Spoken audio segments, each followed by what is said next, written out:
અમારા મિની બ્લોગમાં આપનું બધાનું હાર્દિક સ્વાગત છે અને અત્યારે હું છું સાણા ડુંગરમાં મિત્રો, અને મારા મિની બ્લોગમાં હું તમને એ ગુફાઓના પણ દર્શન કરાવીશ. પણ એ પહેલાં અહીં એક ભવ્યતાબેન જે છે એ ફરવા આવેલા છે સાવરકુંડલાથી, તો એમની પાસેથી આપણે આ ડુંગર વિશેની થોડી ઘણી માહિતી લઈશું. એ ક્યાં ક્યાં ફર્યા, ક્યાં ક્યાં ડુંગર ઉપર ફર્યા અને એમને કેવી મજા આવી એ બધું એ ભવ્યતાબેન જે છે આપણને બતાવશે. ભવ્યતાબેન, તમને અહીં ડુંગરમાં ફરવાની ખૂબ જ મજા આવી છે ને સાણા ડુંગર? હા, બહુ જ મજા, જવાનું મન નથી થતું.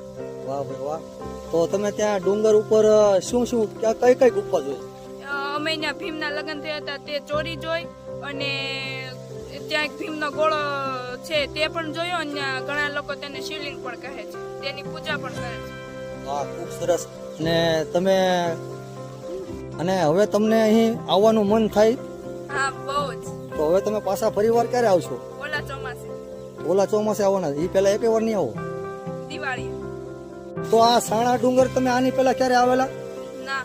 તો તમે પહેલી વાર આવ્યા, તો તમે અહીં આવવા માટે તમે ક્યાં રસ્તેથી આવ્યા હતા? અમે સાવરકુંડલાથી મહુવા રોડ કે છે ને ત્યાંથી આવ્યા છીએ. અને આ બાજુ અહીંયા સાણા ડુંગર નજીક આવ્યા ત્યારે તમારે અહીંયા કોઈ તમારા પરિવાર અથવા કોઈ સંબંધી ખરા?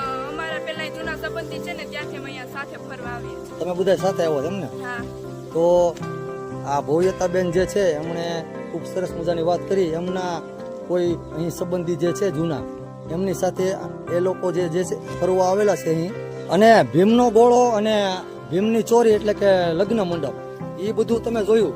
તો નીચે જે ગુફા છે મોટી, એ તમે જોઈ કે નહીં? હા, કે તે ખૂબ જ સુંદર છે. અને કેવડીક છે? આમ મોટી છે. આમ અંદાજે એને હાથી કેવા?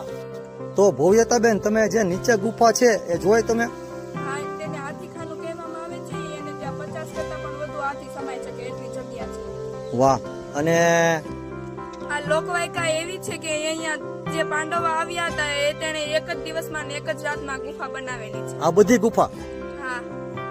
તો મિત્રો, ભવ્યતાબેને ખૂબ સરસ મજાની જૂની માહિતી પણ આપી દીધી, અને કદાચ એવું બન્યું પણ હોય, કારણ કે એ સમય આખો અલગ જ હતો. અને મિત્રો, 5000 વર્ષ પહેલાનો જૂનો ઇતિહાસ છે, ત્યાં અત્યારે ભવ્યતાબેન દર્શન કરવા માટે આવ્યા છે મિત્રો. તો તમે પણ આ સાણા ડુંગરે એકવાર જરૂરથી જરૂર દર્શન કરવા માટે આવજો, તો તમને ખ્યાલ આવે કે આ સાણા ડુંગરનો ઇતિહાસ શું છે અને અહીં આવેલી ગુફાઓ જે છે એ કેવી છે. અને ખાસ કરીને હાથીખાનું, ભીમનો ગોળો અને ભીમની ચોરી એટલે કે લગ્ન મંડપ, એમના દર્શન તમે જરૂર કરજો. તો મિત્રો, હવે મળીશું નવી વિડીયોમાં. ત્યાં સુધી બધાને જય માતાજી સાથે, જય હિન્દ, જય ભારત.